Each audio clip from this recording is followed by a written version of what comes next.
बहुत धन्यवाद भाई साहब। मंच पर आसीन आदरणीय के शर्मा जी और मीडिया के सभी बंधुगण का बहुत बहुत स्वागत है। एक महत्वपूर्ण मुद्दा आज सुबह की एक प्रेस वार्ता में हमारे दिल्ली सरकार के मंत्री श्री परवेश साहिब सिंह जी ने उठाया है, उसी के सिलसिले में ये प्रेस वार्ता पुनः हो रही है। अभी आप सभी ने देखा कि आम आदमी पार्टी की तरफ से बहुत विश्वमन हुआ है, वो बहुत बौखलाए हुए हैं माननीय मंत्री परवेश साहिब सिंह जी की प्रेस के बाद। देखिए, माननीय केजरीवाल जी और आम आदमी पार्टी का जब जन्म हुआ तो वो राजनीति में एक विकल्प के रूप में आने का, उभरने का प्रयास कर रहे थे। उन्होंने दिल्ली की जनता से अलग अलग तरह के वादे करे थे। They tried to come as a fresh of breath air, but they proved to be an old wine in a new bottle. अन्ना आंदोलन की उपज थे, लेकिन बाद में इन्होंने माननीय अन्ना जी के साथ ही धोखाधड़ी कर दी। इनके जितने भी संस्थापक थे, आज इनके साथ एक भी साथ नहीं चल रहा है। इन्होंने अपने बहुत घनिष्ठ मित्रों के साथ ही विश्वासघात कर दिया। और आप देख रहे होंगे कि इनके पूरे पर्सोना में माननीय केजरीवाल जी और आम आदमी पार्टी का नेतृत्व हमेशा एक कॉमन मैन, एक सामान्य व्यक्ति का व्यक्तित्व धारण करने का प्रयास करता है। लेकिन दिल्ली की जनता इनकी सच्चाई समझ गई है। दिल्ली की जनता के आगे इनकी नौटंकी चली नहीं और इसीलिए दिल्ली के देवतुल्य मतदाता ने आम आदमी पार्टी और केजरीवाल जी को अस्वीकार करा और एक पूर्ण बहुमत का जनादेश यहां पर भारतीय जनता पार्टी के पक्ष में दिया, विकास के पक्ष में दिया, क्योंकि दिल्ली का देवतुल्य मतदाता भी चाहता था कि दिल्ली प्रगति के पथ पर अग्रसर हो। केजरीवाल जी से मैं ये पूछना चाहती हूं कि आप जो हैं, आप वो एक आवरण क्यों धारण करते हैं? जो सच्चाई है वो लोगों के सामने पेश करिए ना। देखिए, एक तरफ तो आपने देखा होगा सर्दियों में वो उनका बहुत ही फेमस मफलर आ जाता है, चुनाव से एकदम पहले उनकी वो खांसी लौट आती है। आपने देखा होगा कि वो बहुत सामान्य तरह ड्रेस होते हैं, लेकिन ये लिबास जो है ये केवल और केवल भ्रम करने का एक उपकरण है। असलियत में हम सब जान गए हैं कि कोविड के समय जब दिल्ली की जनता को अपने मुख्यमंत्री केजरीवाल जी की सबसे ज्यादा जरूरत थी, तब वो दिल्ली की जनता का पैसा, दिल्ली के टैक्स पेयर्स का पैसा अपना आलीशान शीश महल बनाने में लगे हुए थे। उसके बाद जब वो चुनाव हार गए तो वो जाकर पंजाब में रहने लगे और वहां पर उन्होंने सरकारी पैसे का दुरुपयोग करा अपनी शान के लिए, अपनी ठाट के लिए। ये बात जग जाहिर है। आप मुझे एक बात बताइए कि जितने भी हेलीकॉप्टर या प्लेन या कोई भी इस प्रकार का उपकरण अगर एक सरकार के पास है तो वो कॉन्स्टिट्यूशनल फंक्शनरी के लिए है, वो उस प्रदेश के मुख्यमंत्री के लिए है, ना कि केजरीवाल जी सरकारी खर्चे पे, वो भी पंजाब के टैक्स पेयर के खर्चे पे पूरा का पूरा भारत भ्रमण कर रहे थे और कभी उसको बहाना बना देते थे इलेक्शन कैंपेन का। और अब जब वो ना विधायक थे ना मुख्यमंत्री थे, तो भी उन्होंने ये कहा और दिखा भी दिया अपने कॉन्डक्ट से, वो लुटियंस के सरकारी बंगलों में रहे, अपने तत्कालीन राज्यसभा के सदस्य के घर में। अब मैं दोगलापन क्यों कह रही हूं? क्योंकि ये वो नेता है जिन्होंने बड़े बड़े दावे करे थे। इन्होंने दिल्ली की जनता से कहा था मैं सरकारी गाड़ी नहीं लूंगा, इन्होंने सरकारी गाड़ी ली। इन्होंने ये कहा कि कभी भी मैं सरकारी बंगला नहीं लूंगा, सरकारी बंगले में रही नहीं बल्कि कचहरी तक जाकर सरकार से ये मांग करी कि आप मुझे एक सरकारी बंगला दीजिए। इन्होंने अपने बच्चों की कसम खाई। लेकिन ऐसा लग रहा है कि केवल बच्चों की झूठी कसम नहीं खाई, इन्होंने न जाने कितने अनगिनत झूठे वादे करे देश की और दिल्ली की जनता के साथ। मुद्दा लग्जरी में रहने अकेले का नहीं है, मुद्दा दो तरह का है। पहला मुद्दा है जो शीश महल इन्होंने बनाया था सरकारी पैसे का दुरुपयोग कर कर, टैक्स पेयर को ठग कर। दूसरा मुद्दा है दोगुली राजनीति, double standards. It's a question of deception and double standards of माननीय Kejriwal ji as well as the आम आदमी पार्टी। और यहां पर इनकी धोखाधड़ी और ज्यादा सामने आ जाती है। हाल ही में आपने देखा कि किस तरह इन्होंने दिल्ली की जुडिशरी की एक महिला जज पर इतने आक्षेप करे, इस प्रकार के व्यक्तिगत प्रहार करे कि इन्होंने उनको भी प्रेशराइज करने का प्रयास करा। नारी विरोधी तो ये है ही। अभी जो संशोधन आया था नारी शक्ति वंदन अधिनियम का संशोधन, उसमें भी आम आदमी पार्टी ने एब्स्टेन नहीं करा मित्रों, उन्होंने लाल बटन दबाकर मुखालफत करी। अगर आप पूरा का पूरा वो पैटर्न देखेंगे वोटिंग का, तो लाल बटन दबाकर उन्होंने मुखालफत करी। यानी ये केवल ये चाहते थे कि महिलाओं की भूमिका मतदान केंद्र तक सीमित रह जाए। महिलाओं की भूमिका जब सत्ता में भागीदारी की बात आई तो इन्होंने अपनी जिम्मेदारी से मुंह मोड़ लिया। और हम सब जानते हैं कि किस तरह इन्होंने, जब केजरीवाल जी घर पर थे तो उनके सचिव ने उन्हीं की पार्टी की तत्कालीन राज्यसभा की सांसद के साथ अभद्रता करी, मार पिटाई करी जब वो रजस्वला थी। और शास्त्र कहता है रजस्वला स्त्री के साथ अभद्रता, दुष्कर्म अक्षम्य पाप है। और इसीलिए आपने देखा कि कल किस तरह 2/3 जो सांसद राज्यसभा के इनको छोड़कर आए, वो इनकी नारी विरोधी, इनकी दोगुली राजनीति, इनकी डिसेप्शन की राजनीति, इनकी दबाव की राजनीति, इनकी झूठ की राजनीति, इनकी असत्य की राजनीति, इनकी विभाजनकारी राजनीति को अस्वीकार कर कर आते हैं। और मैं आपके माध्यम से कहना चाहूंगी कि ये क्षण तिलमिलाकर बौखलाकर आम आदमी पार्टी की तरफ से विश्वमन का नहीं, ये क्षण आत्मचिंतन का क्षण होना चाहिए। जब एक संगठन का संगठन महामंत्री ही उसे छोड़कर आ जाए तो वो संगठन जर्जरा के भुरभुरा कर बिखर रहा है, ये स्वाभाविक हो जाता है, ये परिलक्षित हो जाता है। वैचारिक दिवालियापन दिख जाता है। और उसी वैचारिक दिवालियापन को ये जो शीश महल 2 इन्होंने बनाया है 95 लोधी एस्टेट, ये उसी को दर्शाता है, जहां पर ये केवल और केवल स्वार्थ की राजनीति कर रहे हैं।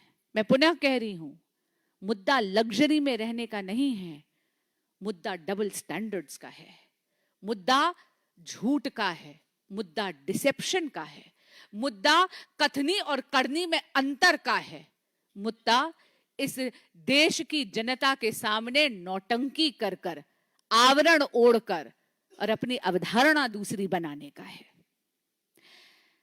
और संजय सिंह जी को मैं कहना चाहूंगी, उन्होंने बोला कि ये जो पीपीटी आपको दिखाई जाएगी अभी की ये तस्वीरें झूठ हैं। मैं उनको बोलना चाहूंगी, माई फर्नीचर माई वे नाम का एक कंपनी है, इनकी ऑनलाइन प्रेजेंस भी है। ये वो कंपनी है जो शीश महल 2 में फर्नीचर दे रही है। ये उन्हीं के प्रपोज्ड फोटोग्राफ्स, उन्हीं के प्रपोज्ड डिजाइन्स हैं जो केजरीवाल जी के शीश महल 2 के हैं, जिसको यहां पर परिलक्षित करा है।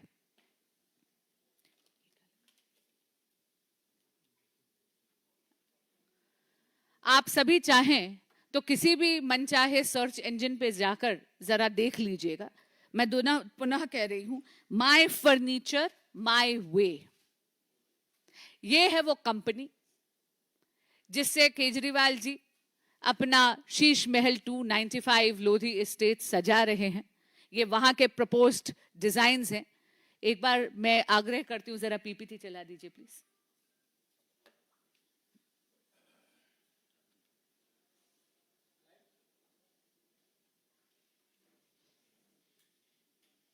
आप देख रहे हैं इसमें लेआउट प्लान है, डिजाइन कॉन्सेप्ट है और स्टाइल इमेजेस हैं।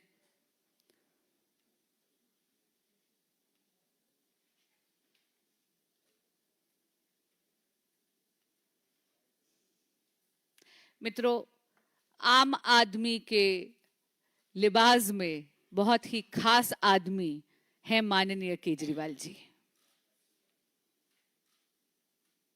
जैसा आप देख रहे हैं इन तस्वीरों से आपको साफ दिख रहा होगा। मैं पुनः कह रही हूं, ये प्रपोज्ड डिजाइन्स हैं। माई फर्नीचर माई वे नामक एक कंपनी है, इनकी ऑनलाइन प्रेजेंस भी है। और ये हैं जो शीश महल 2.0 95 लोधी इस्टेट को डिजाइन कर रहे हैं। ये उनकी तस्वीरें यानी प्रपोज्ड डिजाइन्स की तस्वीरें हैं।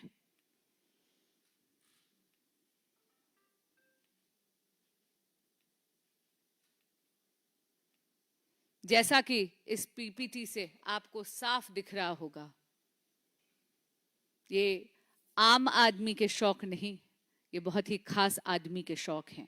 मुद्दा ना शौक है, ना मुद्दा लग्जरी है, मुद्दा दोगुली राजनीति है, मुद्दा डबल स्टैंडर्ड्स है, मुद्दा डिसेप्शन है। बहुत बहुत धन्यवाद। एक सेकंड, पहले उन्होंने उठाया था जी।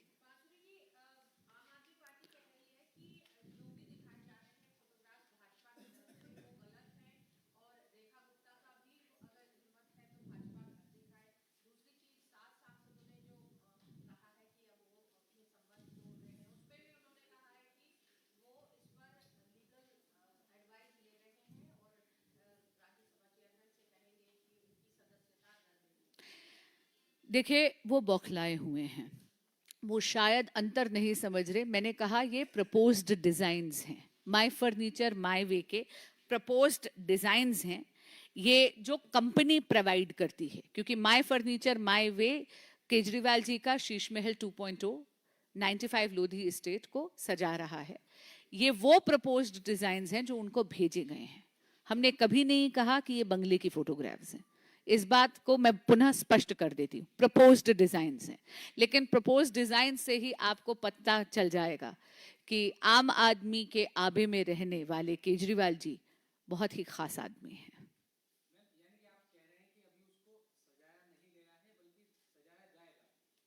देखिए, ऐसा है, सजाया गया है तो अगर केजरीवाल जी जनता के सामने आएंगे तो पता चलेगा। लेकिन इतना जरूर मैं आपको बता रही हूं कि जो डबल स्टैंडर्ड्स हैं, केजरीवाल जी ने कहा मैं सरकारी बंगला नहीं रहूंगा, हमेशा फ्लैट में रहूंगा। उसके बाद उन्होंने सरकारी आवास भी लिया, शीश महल भी बनाया जब वो मुख्यमंत्री थे। जब दिल्ली कोविड के साथ जूझ रही थी तब भी उन्होंने, बजाय इसके कि वो दिल्ली की जनता की फिक्र करते, उन्होंने सरकारी पैसे का दुरुपयोग कर कर शीश महल सजाया। उसके बाद जब वो विधायक भी नहीं थे, जब वो कोई कॉन्स्टिट्यूशनल पोस्ट होल्ड नहीं कर रहे थे, तो भी वे सरकारी बंगले में बने रहे। उन्होंने तत्कालीन अपने राज्यसभा के सांसद के बंगले में वो रहे, फिरोशा रोड पर, हम सब जानते हैं। पंजाब पुलिस से सुरक्षा ली जबकि वो कॉन्स्टिट्यूशनल पोस्ट होल्डर नहीं थे। पंजाब पुलिस का जो प्लेन था उसको इन्होंने मिसयूज करा पूरे के पूरे में जाने के लिए। आप जानते हैं कि यहां तक कि मैं आपके माध्यम से ये भी कह दूं कि केजरीवाल जी शायद इस बात को एडमिट नहीं करेंगे, लेकिन ये फर्नीचर फर्नीचर माई वे का जो फर्नीचर है, जो प्रपोज डिजाइन है, इसका खर्चा पंजाब का कौन सा मंत्री उठा रहा है, वो नॉलेज भी हमारे पास है।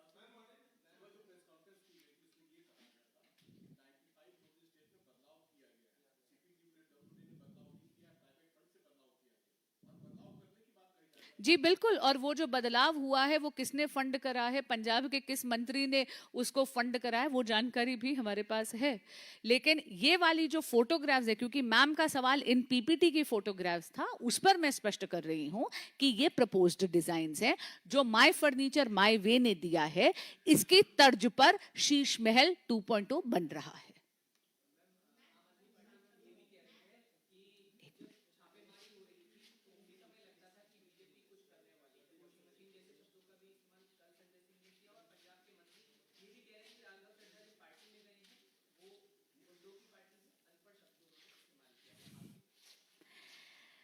देखिए, ऐसा है, संजय सिंह जी बौखलाए हुए हैं।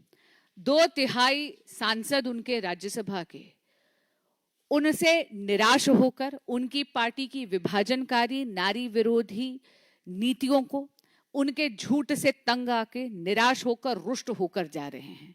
उस संगठन के जो संगठन मंत्री हैं वो भी उनको छोड़कर जा रहे हैं। एक वैचारिक दिवालियापन स्पष्ट हो रहा है।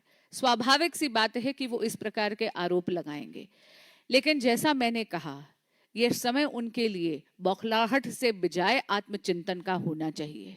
और एक चीज मैं आपको बता दूं कि ये माय फर्नीचर माय वे वाली जो कंपनी है उसने ये डिजाइन्स प्रोवाइड करे हैं। मैं पुनः कह रही हूं, ये उनको दिए गए हैं। ये वो डिजाइन्स हैं जिनकी तर्ज पर 95 लोधी एस्टेट बन रहा है, जिसमें प्लान्स में चेंज करे गए हैं।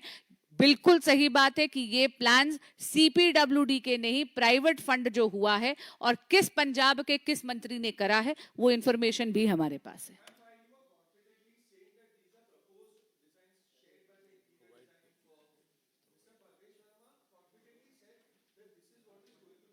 Yeah, because they are provided as proposed. So again, when a company will propose something, that is the design that they are going to provide.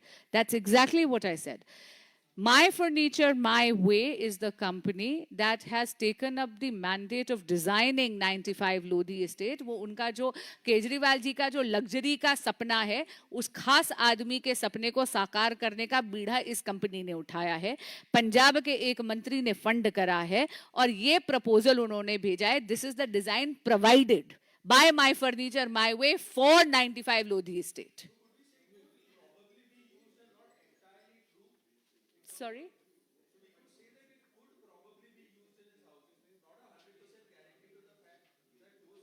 The company has provided this, and a company always provides a design based on the mandate given by the client, sir. आपको क्या लगता है वो अपने मन से थोड़ी भेज रहे हैं? अरे किसी भी डिजाइन कंपनी के पास चले जाइए, क्लाइंट जो बोलता है कि मुझे ये चाहिए उसके हिसाब से ही डिजाइन प्रोवाइड करा जाता है ना। तो पुनः जरा एक बार पीपीटी अगर आप पीछे जाके देखना चाहेंगे, this is the kind of design, this is what he wants in that house. आपको कहां से ये आम आदमी का घर दिख रहा है? मैंने कहा ना, मैं पुनः कह रही हूं, मुद्दा शौक या लग्जरी नहीं है, मुद्दा दोगुलापन है। और ये तस्वीरें, ये जो प्रोवाइडेड प्रपोज्ड डिजाइन्स हैं, ये उस मुद्दे को स्पष्टता से एक विजुअल आकार आपको दे रहे हैं।